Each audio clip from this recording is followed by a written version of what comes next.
How's it going, everybody? Welcome back to another episode of Infinite Sports. I'm your host, Kenneth Grunfelder. Today on the show, it's been a while since we spoke, with it just being me. Obviously, me and Dami recorded a schedule, top games, top matchups for the football season, both for college and for the NFL, which you could check out on both of our channels if you haven't done so already. And they've been divided up into two parts. So if you just want to watch the NFL part, you can do that. If you want to watch the college football part, you can do that. Or if you want to watch the whole thing, you could do that however you want, watching both clips back to back or the entire thing. Or if you want to listen to it on Spotify or wherever you get your podcasts, you could do that as well, looking up Infinite Sports or Sloppy Saturdays.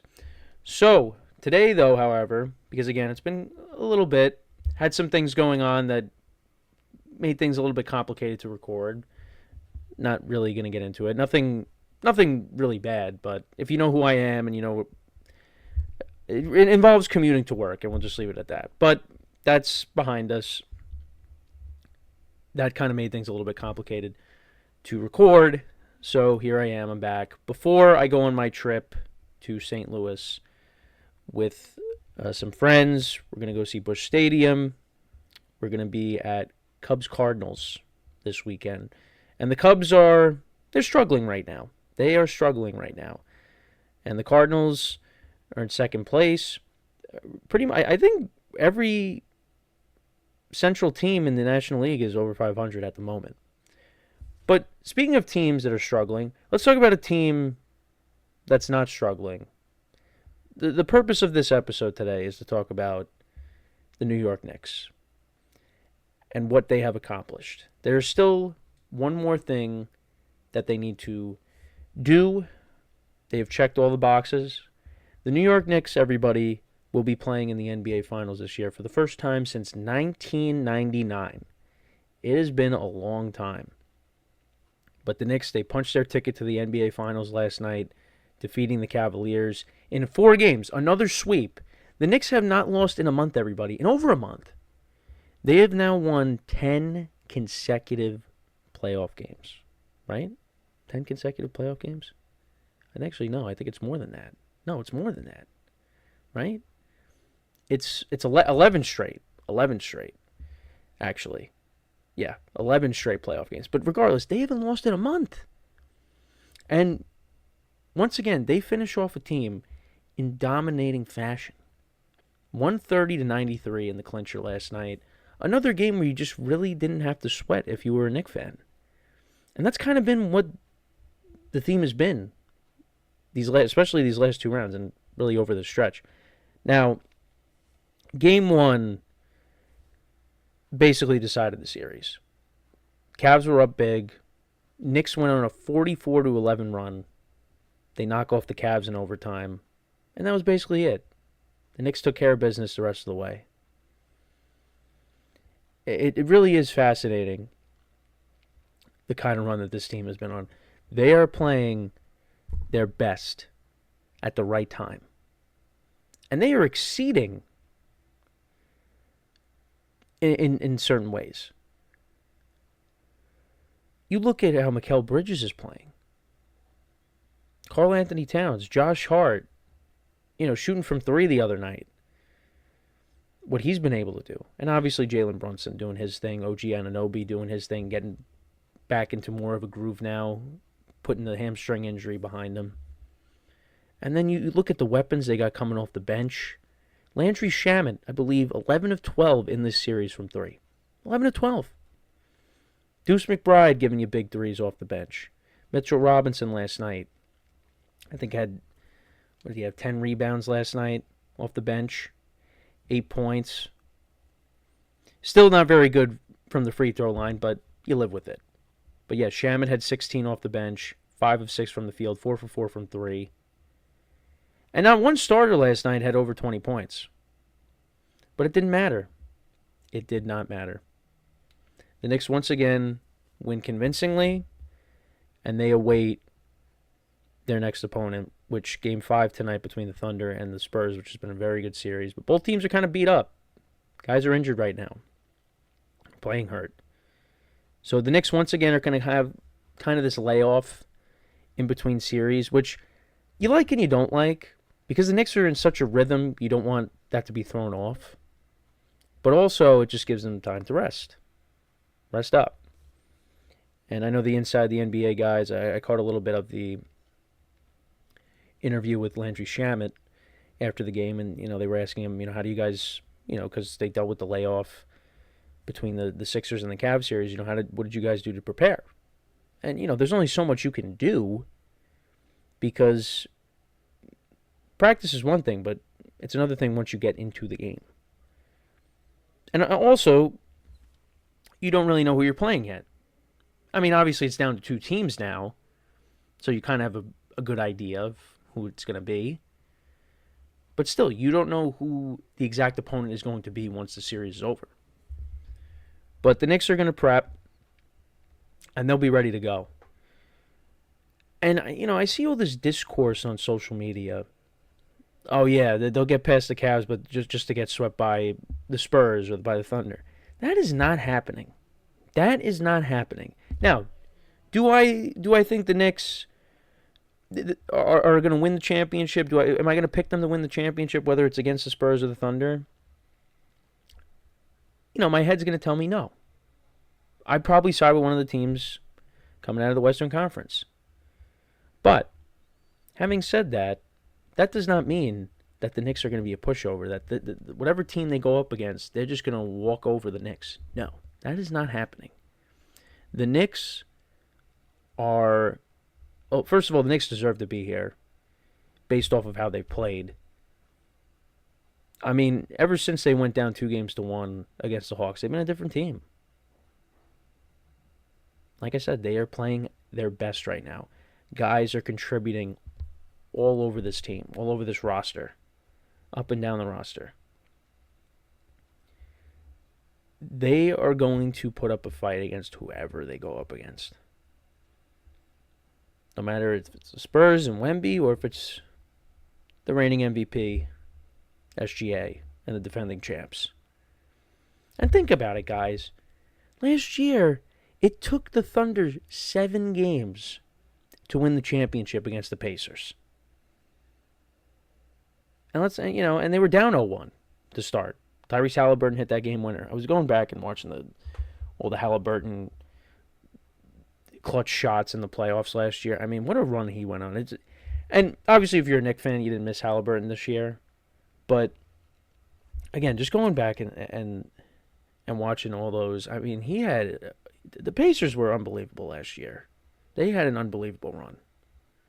They really did. And Halliburton was at the forefront of it. And it's just devastating that he had to go down in Game 7. Had that injury early on. But he will be back next year. I mean, the Pacers they had a year to forget after making it to the finals last year. But, again, that was last year. Just wanted to bring that up, though. But the Knicks are going to be a problem with whoever they go up against. It's going to be a tough series. The Spurs and the Thunder, once they get done, whoever's the winner, they're going to have to go up against the Knicks. It's going to be a problem. Now, I think I'm with most people. Again, you pick your poison. But most people are going to tell you they're going to want to match up with the Spurs rather than the Thunder.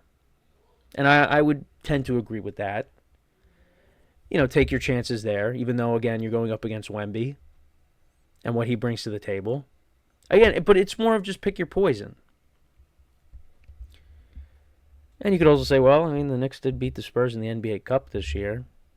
That doesn't really mean anything. But I just threw that out there. It's a one-game playoff. It's a one-game championship. That wasn't a series. That is kind of how I look at it. But the Knicks, I mean, they're not satisfied. I mean, even Cat after the game, there was no champagne. There was no... I mean, obviously they did celebrate a little bit, but there was no, you see it when a baseball team, clinches a wild card spot. You're not going to see champagne raining down. I mean, this is the conference finals, and they were saying that. I mean, again, there's probably a little bit of celebration, but there's still work to be done. You think of that Kobe Bryant clip. Job's not finished. Job is not finished. They still got to win 4 more games to be NBA champs. And if that does happen, this Knicks team, already this Knicks team, even with the run that they've been on, they will be remembered. But they win the championship, that you're going to be remembered forever. You see Patrick Ewing, Bernard King, and all those guys, sitting courtside. That's going to be Jalen Brunson and Josh Hart and Mikal Bridges and Karl Anthony Towns. That's going to be all of them. It's going to still be them anyways, but still, they are going to be remembered forever. They go on and they win this championship. They're going to be held to a. They're going to be a. Jalen Brunson's going to get a statue. Figuratively. They're going to be remembered forever. If they go on and they win this championship, they are going to be like the legends that you see at the Knicks games. Only they're going to do what those Knicks players couldn't do. If they do get it done. And they have a great chance of getting it done. But I also want to talk about, obviously I brought up the entire starting lineup, but just talking about some of the guys within the lineup and also the head coach as well. What did the Knicks do last year, right? They got to the conference finals for the first time in years. Game 1 basically sealed their fate when Halliburton made that shot. They got knocked out. Then they made the drastic change. They let go of Tom Thibodeau. They hire Mike Brown. I don't think there was necessarily an outcry and a displeasure of the hiring. It was kind of just like, eh. And then, not even a week into the season, everyone's panicking. Mike Brown got the name Mike Clown. And it just seemed like the sky was falling. And then the Knicks had, struggled at points during the year. But, they figured it out. They made the playoffs, and look where they are now. And then also you look at some of the players. Mikal Bridges, Karl Anthony Towns. These guys, a lot of the fans wanted to, run them out of town. With how Bridges was playing and, the Karl Anthony Towns kind of being a frustrating player and, the Knicks not using him in the right way. Well, something clicked in these playoffs, and these guys have played pivotal roles in this run. This is the team. And all you were hearing was all the Giannis trade rumors and all that, and that's out the window now. This is the team right here that has a chance to win a championship, and again, I think they got a great chance. I really do. This team has earned it. Ever since going down 2-1, they have been relentless, and it's just amazing. Just how they've played and how, at times, how easy it's looked in these games. These clinching games. They're not even close. They are just blowing teams out. Now, I don't expect that in the finals. I don't. I really don't. They're going to really have to earn it. But this run has been incredible, what we're seeing. And also, to talk about Cleveland for a second, they just play sloppy. The turnovers. And the Knicks just were running laps around them last night. I think they had 33 fast break points, the turnovers. The Cavs just kept turning the ball over, careless with the basketball. They missed a lot of open shots, too. That costed them. And also, they're not helping their case at all. When you got Kenny Atkinson, before last night's game, saying analytically we should be up 2-1. Huh? And then they get blown out last night, and then you got James Harden saying they were the better team. They just didn't show it. Okay, whatever you say. Analytically, okay, you guys are the better team. Realistically, the Knicks were the better team. And it wasn't even close. It wasn't close. And the Cavs, once again, last year was maybe their year to do it. But then, the Pacers knocked them off. And then you make that trade. You trade for James Harden. And what do teams with James Harden typically do? They get knocked out. They get knocked out. And Kenny Atkinson looks like he's going to be back. And James Harden, I think, will be back as well. He's a player option, but I think he's going to be back. So we'll see what the Cavs do next year, but I don't really expect them to win anything. I don't. I really don't. But for them, down 2-0 to the Pistons, you come back, you win that series. Give them props for that. Harden stepped up. Donovan Mitchell. And then you go up against the Knicks, and you blow game one, and that was basically it. That was it. I mean, game one, the Knicks just could not miss a shot. They had to be perfect in that comeback, and they basically were. They come back and they win that game. And just everything was falling. That three by Shamet that pinballed around the rim and went in. Unbelievable. And he's been a real spark plug off the bench for them. I mean, I know we talked about him already, but I mean, he's like Steph Curry coming off the bench. Again, 11 of 12 from 3 in this series. He doesn't miss. And the three-point shooting for the Knicks, I mean, in general, has just gotten a lot better because that's something that's kind of been an issue for them too. But yeah, Josh Hart's gotten better shooting the three. Shamet, Deuce, Brunson, Cat, Bridges. I mean, OG. I mean, they all could shoot from 3, and they're going to need to do that in the next series, who they play against. But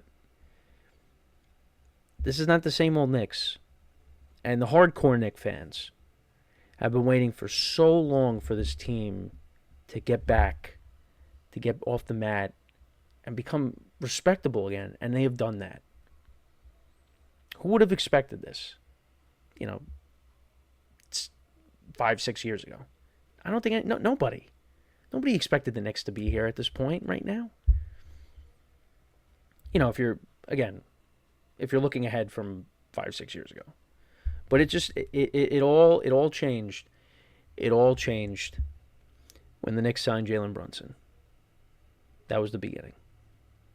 And they had those years where they made the playoffs with Julius Randle and R.J. Barrett and those guys. But, a lot of those guys are gone now. I mean, Mitchell Robinson's really like the only player from, the really tough years that's left.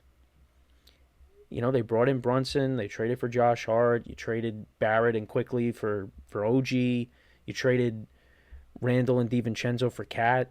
You traded 5 first-round picks for Mikal Bridges. Jalen Brunson, takes a massive pay cut to stay with the Knicks. And here we are. Here we are. They make a drastic change. They bring in Mike Brown to replace Tom Thibodeau. Got to give props where props is due to all these guys. Because again, I had my, I guess my not really concerns. I had my opinion. It was kind of just like, again, it was like, meh. Like, is that really going to move the needle? I didn't really think so, but it has.